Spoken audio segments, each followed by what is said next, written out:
एक मंत्री सेंटर के ने राव इंद्रजीत ने उनकी मदद करने में, हत्यारों का साथ देने में कोई कसर नहीं छोड़ी। मारा हम दिया मारे 2 दिन का ऐलान करूं छू बामणी कोई पैसा भी नहीं, कुआं में पड़ो हंसी खाऊं या मैं अंजल त्याग के मरूं। प्रशासन और ये सीएम नायब सैनी गुलामी कर रहा है इंद्रजीत की और हत्यारे रामविलास की।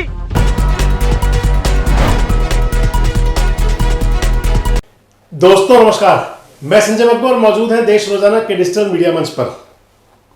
हिंदू धर्म में कहें या सनातन संस्कृति में कहें, जन्म से लेकर मृत्यु तक जो 16 संस्कार कहे गए हैं, उनके अंदर एक प्रमुख हुआ करता है अंतिम संस्कार, जिसको अंत्येष्टि संस्कार कहा जाता है।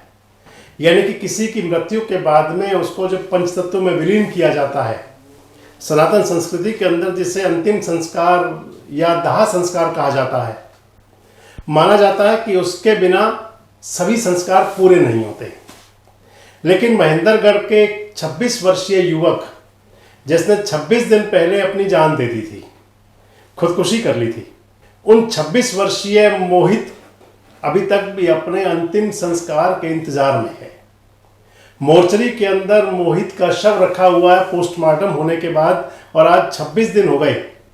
लेकिन राजनीति अगर कहें तो इतनी हावी है कि उस पर कोई एक्शन नहीं हो रहा। हालांकि माना यह भी जा सकता है कि आरोप सच हैं या झूठ हैं, आरोप सही है या गलत हैं, लेकिन कम से कम शासन प्रशासन को इतनी जिम्मेदारी तो निभा देनी चाहिए कि अगर कोई जांच नहीं हो पा रही, कोई मामला नहीं हो पा रहा, तो कम से कम परिजनों को समझा बुझा करके उस काम को तो करा दिया जाए जिसकी सनातन संस्कृति के अंदर, हिंदू धर्म के अंदर, हिंदू संस्कृति के अंदर, हिंदू समाज के अंदर बहुत बड़ी बात कही जाती रही है। दरअसल सारा मामला यूं है कि महेंद्रगढ़ के युवक थे 26 वर्षीय मोहित। 26 वर्षीय मोहित ने 13 दिसंबर को अज्ञात कारण रहे होंगे, कारण कुछ भी रहे हों, मोहित ने अपनी जान दे दी थी। मोहित ने सुसाइड कर लिया था।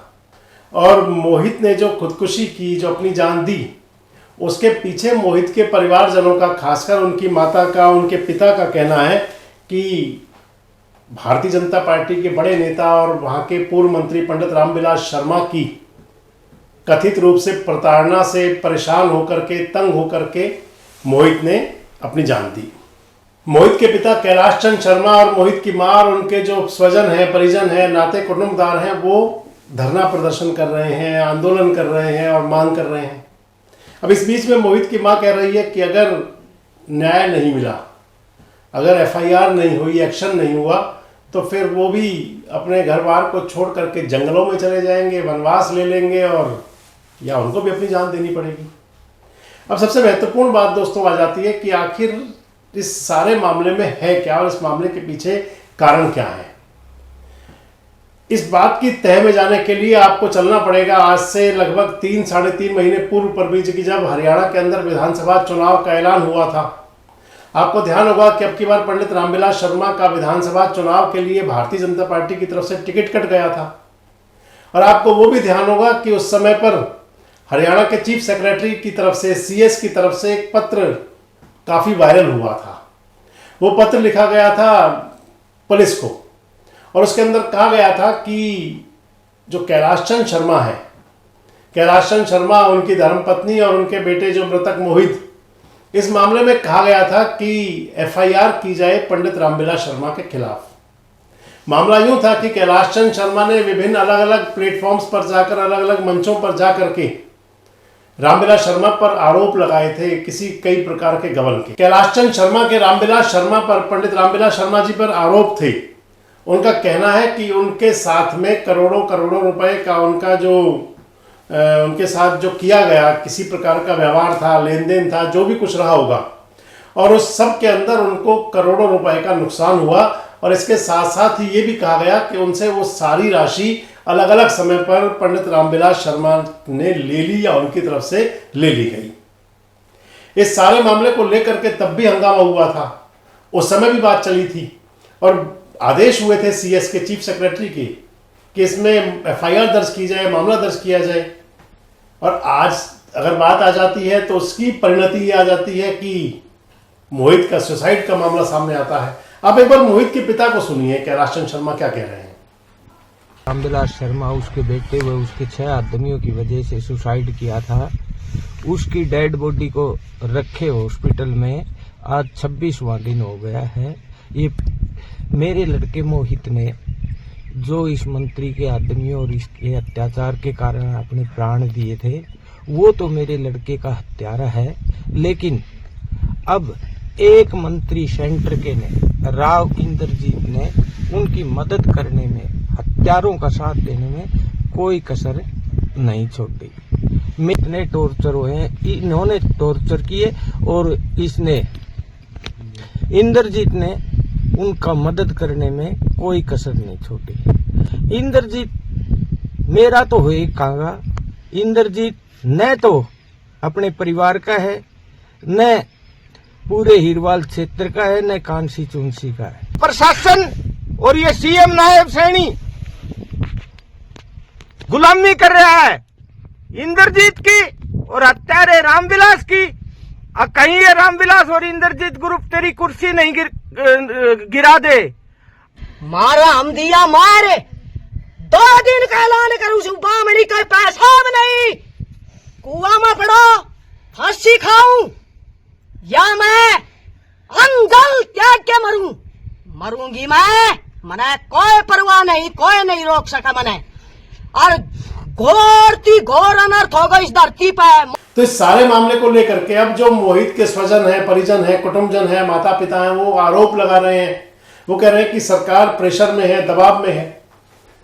प्रधानमंत्री से हस्तक्षेप की मांग कर रहे हैं, प्रधानमंत्री से दखलंदाजी की मांग कर रहे हैं और इसके साथ ही मांग की जा रही है कि एफआईआर दर्ज हो, उनके साथ न्याय हो। जब तक इंसाफ नहीं होगा, न्याय नहीं होगा, कह रहे हैं कि अंतिम संस्कार नहीं करेंगे और खुद भी जंगल की तरफ चले जाएंगे, वनवास ले लेंगे, क्योंकि वनवास को एक बड़ा श्राप माना जा सकता है। और सबसे महत्वपूर्ण बात यह कि इसमें वो कह रहे हैं कि ये सब कुछ राजनीतिक हस्तक्षेप के चलते चल रहा है।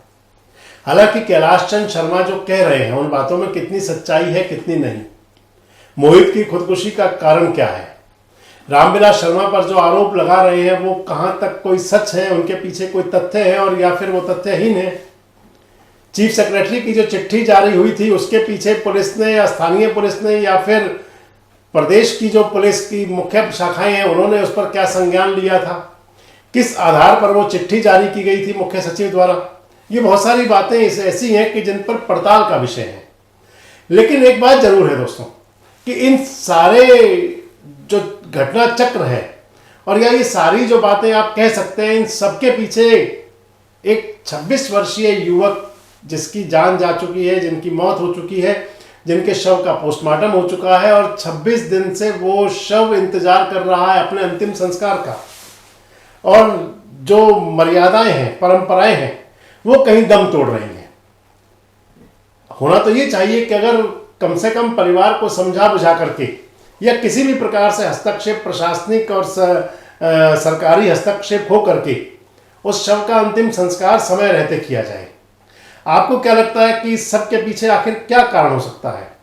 जो हमारे अहिरवाल के सुधी दर्शक हैं वो जरूर बता सकते हैं कि ये सारा जो माजरा है इसके अंदर कितनी सच्चाई है, कितना तथ्य है, कितने तर्क हैं और क्या इसके पीछे जो कारण है, क्या जो आदेश हुए थे एफआईआर के, उन सबके पीछे आखिर क्या था।